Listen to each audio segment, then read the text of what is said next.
अब देखिए, Ali Khamenei के बेटे मुस्तफा खामेनेई को ईरान का नया सुप्रीम लीडर बना दिया गया। ईरानी मीडिया के मुताबिक ईरान के वरिष्ठ धर्मगुरु ने अयातुल्ला अली खामेनेई के बेटे मुस्तफा खामेनेई को देश का नया सुप्रीम लीडर चुन लिया है।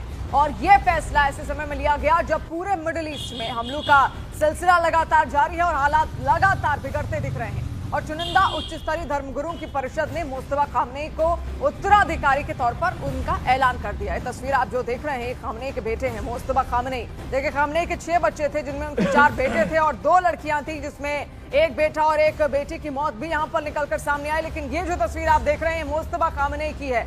मुस्तफा खामेनेई अब नए सुप्रीम लीडर ईरान के बन गए हैं। देखिए, ईरान की जो कॉन्स्टिट्यूशन है, जो वहां का संविधान है, उसमें लिखा ही गया है कि बहुत जरूरी है वहां पर कोई सर्वोच्च लीडर होना। और इसीलिए अब मुस्तफा खामेनेई को ये जिम्मेदारी यहां पर सौंपी गई है ताकि IRGC जो रेवोल्यूशनरी गार्ड कॉर्प्स वहां पर है उसको वो लीड कर सके, क्योंकि उसको केवल और केवल जो सर्वोच्च नेता है वही लीड कर सकता है। और इसीलिए वहां पर बहुत जरूरत थी एक सुप्रीम लीडर की, और अब मुस्तफा खामेनेई को वहां पर नियुक्त कर दिया गया है, जो अब कमान संभालेंगे देश की। और देखिए, अल्लाह का बंदा कहा जाता है सुप्रीम लीडर को ईरान में, और पत्थर की लकीर होता है। सुप्रीम लीडर ने जो कुछ कह दिया वो पत्थर की लकीर है वहां के लोगों के लिए। वहां के धार्मिक कामों को आगे बढ़ाने के लिए एक सुप्रीम लीडर की बेहद आवश्यकता होती है। और इसीलिए वहां का संविधान कुछ ऐसा कहता भी है, कई सारे नियम भी है, और बाकायदा एक एक्सपर्ट कमेटी बैठती है जो सुप्रीम लीडर को वहां पर चुनती है।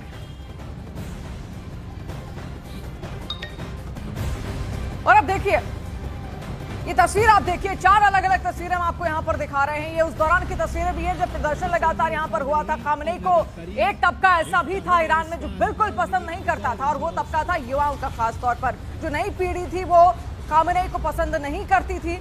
लेकिन बाद में देखिए किस तरीके से वही सत्ता की चूल्हे हिलाती हुई यहां पर आपको दिखी। लेकिन फिलहाल अभी ये तस्वीर आप देखिए यहां पर किस तरीके से अब जब मुस्तफा खामेनेई को यहां पर चुना गया तो जो समर्थक थे खामेनेई के वो सड़कों पर उतरे और वो इस मूवमेंट को एंजॉय कर रहे हैं। वो मान रहे हैं मुस्तफा खामेनेई को कि उनको सुप्रीम लीडर अब चुन लिया गया है। और इसके अलावा सुप्रीम लीडर के तौर पर मुस्तफा खामेनेई का चयन ने अब देखिए अमेरिकी प्रशासन को ये क्लियर मैसेज दे दिया है कि ईरान को ना तो अमेरिकी चिंता है और ना ही उसके उठाए मुद्दों के। और ट्रंप ने कह दिया था कि ईरान के सुप्रीम लीडर के चयन में अमेरिका का हस्तक्षेप होगा, लेकिन ईरान ने अमेरिका की बातों को हवा में उड़ाते हुए कहा अपने सुप्रीम नेता का चयन कर लिया और जूनियर खामेनेई अब अमेरिका के खिलाफ युद्ध का नेतृत्व करेंगे।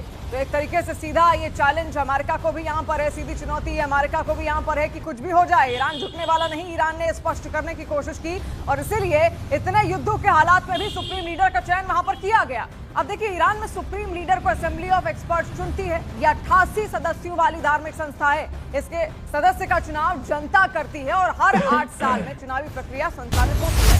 चुनाव से पहले एक बड़ी